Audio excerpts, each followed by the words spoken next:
Marcos 12, 28 a 37, a leitura do Evangelho para o 24º domingo após Pentecostes.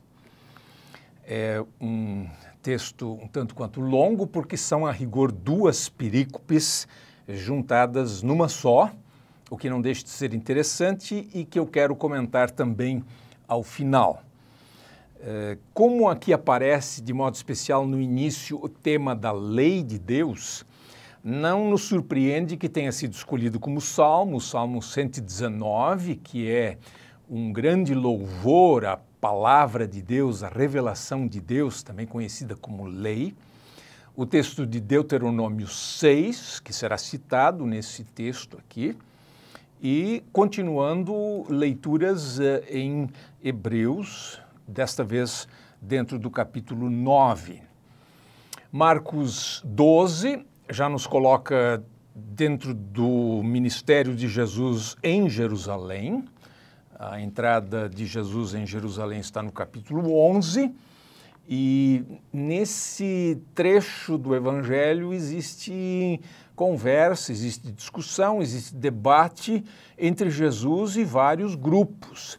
E depois de ter falado com os saduceus, Jesus agora se dirige aos fariseus ou aos escribas, que eram em sua maioria do partido dos fariseus, ou melhor, um deles chega a Jesus para um debate teológico.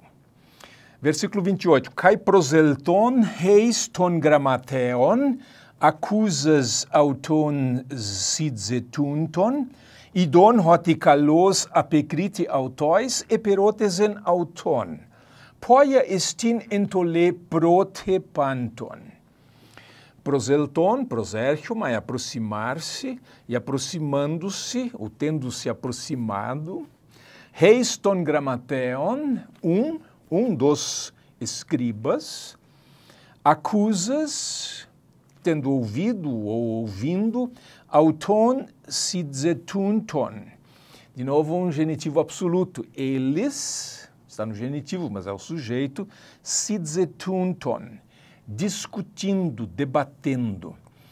Esse é um verbo tipicamente de Marcos.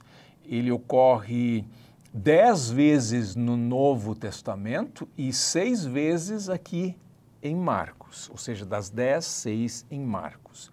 Então há muito debate em Marcos, e aqui temos mais um. Vendo que Jesus tinha respondido a eles, bem, kalos, ele faz uma pergunta. O texto não diz quem tinha respondido. Isso está implícito, né? O autor implícito, o sujeito implícito é Jesus. Interessante, a antiga Almeida, Revista Atualizada, já inclui Jesus, já faz uma explicitação. Mas aqui, a rigor, o texto grego não diz isso. Vendo que bem tinha respondido a eles, saber Jesus tinha feito isso, ele fez a pergunta, Poia estin entole protepanton. Qual é o mandamento protepanton? Entole é feminino, por isso, então, é poia, feminino, e prote também, feminino. Qual é o mandamento primeiro de todos? Essa era uma discussão bem acalorada naquela época. 613 mandamentos tinham sido coletados ou tirados da palavra de Deus, o Antigo Testamento. E havia uma discussão. Todos os mandamentos são iguais ou há algum mandamento mais importante? Os fariseus, de modo geral, diziam que cada mandamento é igual ao outro. E até Jesus se coloca criticamente em relação a isso. Quer dizer, eles se preocupavam com as minúcias e esqueciam as coisas mais importantes. Para os fariseus, cada um dos mandamentos era uma oportunidade de cumprir o mandamento e conquistar mérito. Então, para eles, de modo geral, todos os mandamentos eram iguais. Nós estamos acostumados com a seleção que Jesus fez, mas isso não era uma coisa automática, por isso esse texto é importante. Então Jesus respondeu, versículo 29, Apekriti ho Jesus, hoti prote estin. Respondeu Jesus que o primeiro mandamento é Acque Israel, Kyrios hotheos hemon Kyrios heis estin. Ouve Israel, isso é um imperativo do verbo acu, ouve Israel, Kyrios hotheos hemon, o Senhor, o Deus nosso, Senhor um é. Jesus cita o Shema, aquela que era, digamos, era a confissão de fé do israelita. Ouve Israel. Shema Israel, Yahweh Eloheinu, Yahweh Echad. Ouve Israel, Javé, Deus nosso, Javé único. Então Jesus cita esse texto e continua no versículo 30. Kai agapeseis Kyrion ton theon zu. Agora vem o mandamento do amor a Deus. Amarás, este é um futuro, mas ele tem a força de um imperativo. Ame o Senhor seu Deus. Kyrion ton theon zu. Ex holes tes cardias zu. Kai ex holes tes psyches zu. Kai ex holes tes dianoias zu. Kai ex holes tes ischios zu. Então aqui vem uma sequência de 4 fontes, por assim dizer, de todo o coração, cardia, de toda a alma, psique, de todo o entendimento, dianoia, e de toda a força, ischis. De novo, lembrando que na visão bíblica do ser humano, ele não é repartido ou fragmentado, ele é inteiro, ele é holos, ele é todo apenas visto de perspectivas diferentes. Então aqui não há nenhuma referência a um corpo, porque a alma aqui é a pessoa. E o coração é a sede da vida interior. Em muitos momentos o coração na Bíblia é propriamente a mente. Isso aqui significa o seguinte, ame a Deus com todo o teu ser. Pelo acúmulo de frases, esse é o efeito que se cria. Ele perguntou apenas pelo primeiro mandamento, mas Jesus dá logo o segundo. Deutera haute. Deutera é feminino porque entolê é feminino, está subentendido. O segundo, este. Agapeseis ton plesion zuhos zeauton. Meidzon tuton ale entolê uc estin. O segundo é este. Amarás o próximo teu, o teu próximo, como a ti mesmo. Meidzon tuton. Maior do que, esse do que, do português, em grego é expresso através de um genitivo, na forma do tuton. Maior do que estes, outro mandamento não há, não existe. Agora entra em cena, de novo, o escriba, o gramateus. Kai eipenauto ho gramateus. O escriba disse a ele, a Jesus, kalos didascale. Muito bom, mestre. Ep aleteias epes hoti heis estin kai uc estin alos plen autu.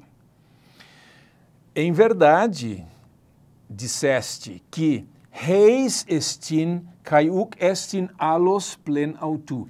Um é e não há outro além dele ou ao lado dele. Provavelmente além. Esse plen autu, esse plen é um advérbio usado como preposição com o genitivo. Agora, ele está falando de que não existe nenhum outro mandamento ou de que ele está falando? Não está mais falando do mandamento, ou não está falando em si do mandamento, porque alos é masculino. E ele está, a rigor, citando o texto de Deuteronômio 4:35. E algumas traduções, como a Bíblia na linguagem de hoje, explicitam isso, dizendo que Deus é um e que não há outro além dele. Então, ele está basicamente repetindo o que Jesus tinha falado. Deus é um só, não há outro além dele. E no 33 ele coloca agora o segundo mandamento.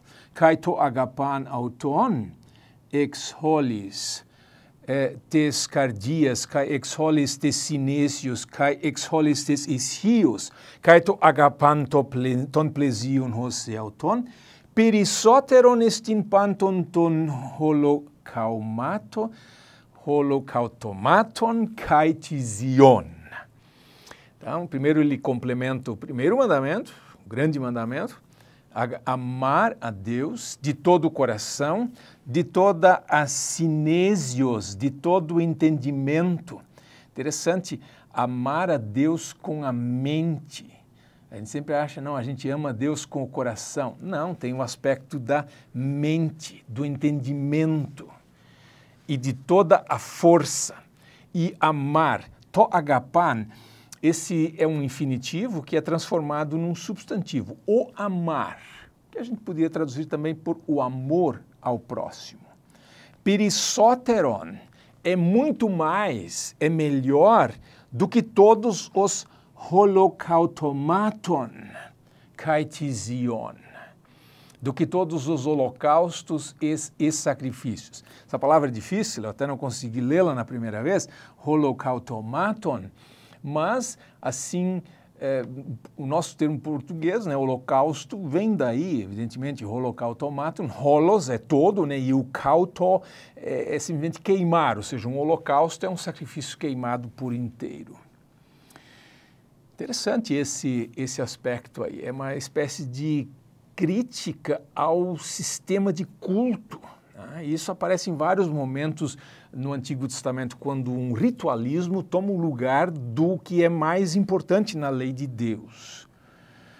Kai ho Jesus idon, isso é o versículo 34, ho Jesus idon auton hoti nunechios apekriti epen auto. Umacran e apotes basileias tuteu. Jesus vendo que nunechios, esse é um advérbio, é um rapax legomenon, só que, de novo, em Marcos. E tem a ver com nous, nunechios, ou seja, sabiamente, de forma perspicaz, ele tinha respondido, então Jesus diz para ele, umacran, não longe estás do reino de Deus. Quão próximo ele estava? A gente diz, estava na frente do reino de Deus. Jesus estava parado ali diante dele, conversando com ele. Kai udeis uketi etolma auton eperotesai. E ninguém, não mais, ousava a ele fazer perguntas. Ou seja, Jesus respondeu, o escriba devolveu a resposta, disse que era uma boa resposta, acrescentou até um detalhe de que isso é melhor do que todos os holocaustos e sacrifícios, e com isso Jesus diz algo para ele e isso encerra a discussão. A gente poderia parar aqui, mas o texto continua, a perico, e é bom que continue. A partir do versículo 35 até o 37. Kai apocriteis ho Jesus elegen didaskon ento hiero. Pos legusin hoi grammateis hoti ho Christos huios Davidestin.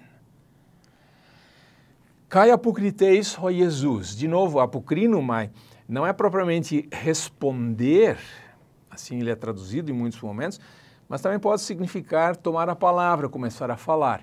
Aqui parece uma outra cena, mas como a perícope está encostada na anterior, cria um interessante efeito. Ou seja, agora Jesus toma a palavra. E ele falava, ou ele dizia, ensinando no templo. De novo, lembrando que o templo aqui é a área do templo, é a parte mais externa, que era uma área bem ampla, onde todo mundo tinha acesso. Então, naquele pátio externo do templo, Jesus ensina, pórtico de Salomão, tem outros textos que falam disso. E agora, Jesus faz a pergunta, pos legos in hoi grammateis, como dizem os escribas? Um escriba antes fez a pergunta, agora Jesus pergunta, como é que eles estão dizendo, hoti ho Christos huios Davidestin, que o Cristo, o Messias, é filho de Davi. Isso era, digamos assim, era uma coisa universalmente aceita. O Messias é o filho de Davi. Não havia nenhuma dúvida quanto a isso. Agora, como eles podem dizer isso?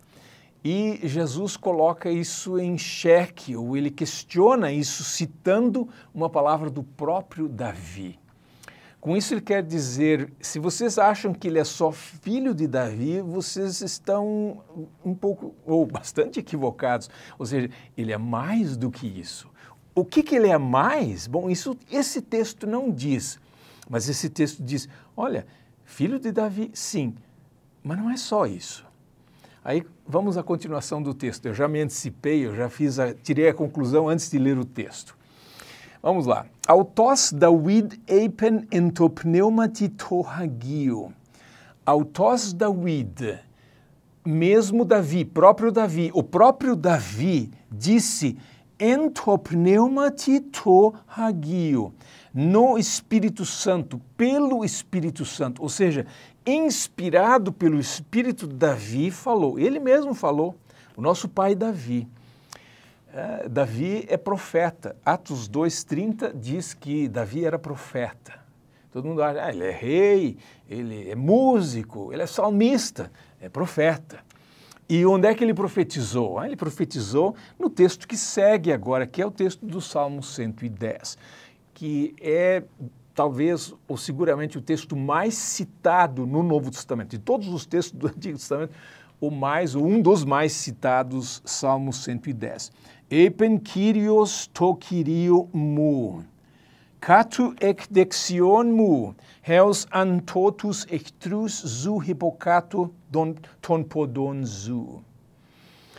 Disse Eipen, disse Kyrios to Kyrio mu, disse Senhor ao Senhor meu. Isso para nós, na tradução, fica complicado e é difícil de saber, mas quem está falando para quem aqui? O hebraico deixa isso bem mais claro. Neum Yahweh Ladoni. Então, o primeiro Senhor é Yahweh, é o Senhor com todas as letras maiúsculas, é o nome de Deus no Antigo Testamento. E ele diz para quem? Ele diz Ladoni, ao meu Senhor. Senhor agora no sentido de meu, entre aspas, dono, meu chefe. Então esse Adon aqui, Adoni, é o Senhor. Ou seja, Deus está falando para o Senhor do Davi, que na verdade é o Messias. E o que Deus diz para o Senhor de Davi, que é o Messias? Que os escribas diziam que ele é filho de Davi. Senta à minha direita. Sentar à direita é estar no poder, ou seja, é estar o mais próximo possível daquele que rege as coisas. Né? Até que eos antu, até que eu ponho. To é do titimi, né, que tem a reduplicação no presente, mas aqui só o to, né, até que eu coloque os inimigos teus, hippocato ton podonzu, debaixo dos teus pés. E agora Jesus conclui no 37, autos David, o próprio Davi. Então Jesus retoma a mesma fraseologia do 36, autos David, legei auton Kyrion. O próprio Davi chama a ele, a saber, ao Messias, de Kyrios. Ele o chama de Adon. Kai potin autu estin huios. E de onde dele é filho? Quer dizer, se ele o chama de Senhor, como é que ele pode ser o filho? E aí Jesus não responde, deixa todo mundo pensando. Kai polis ochlus equen autu hedeus. E a grande multidão ouvia autu, equen autu, lembrando que o verbo aku tem o seu complemento no genitivo, em grego, eles escutavam a ele hedeus, prazerosamente, com gosto. De novo, um termo bem raro esse advérbio aqui, só em Marcos 6:20 e aqui 3 vezes na segunda carta aos Coríntios. Então, o que vamos fazer com esse texto? Esse texto ainda está próximo do período da Reforma e é possível fazer uma pregação de reforma a partir disso aqui, especialmente na maneira como ele está colocado. Não é preciso ser muito esperto para perceber que O escriba faz a pergunta em torno da lei e Jesus coloca a pergunta em termos de evangelho. Ele coloca o Cristo, ele coloca o Messias no centro. Ele não se nega a responder à questão da lei. A lei é importante, a lei não deixou de existir. Mas a pergunta mais importante é a pergunta de Jesus. Então nós temos aqui duas perícopes, duas perguntas. E a lei? Ah, sim, vamos falar da lei. Mas enquanto só falarmos da lei, nós não temos o essencial. Nós precisamos ouvir a pergunta de Jesus. Nesse sentido, a pergunta de Jesus, o que ele nos propõe como reflexão, na direção em que ele nos encaminha, essa é a direção mais importante. A pergunta de Jesus é mais importante do que qualquer outra pergunta. E por isso é bom que os dois textos estejam juntos, como uma perícope só. E se faltar evangelho, se isso não for suficiente, a leitura da Epístola Hebreus 9 nos socorre. Lá nos é dado um outro enfoque, ou algo a mais. Ele é o filho de Davi, ele é o Senhor de Davi, mas é também aquele que ofereceu o um só e definitivo sacrifício. E é para isso que Jesus estava em Jerusalém. E é para lá que a história de Marcos vai na continuação dos capítulos.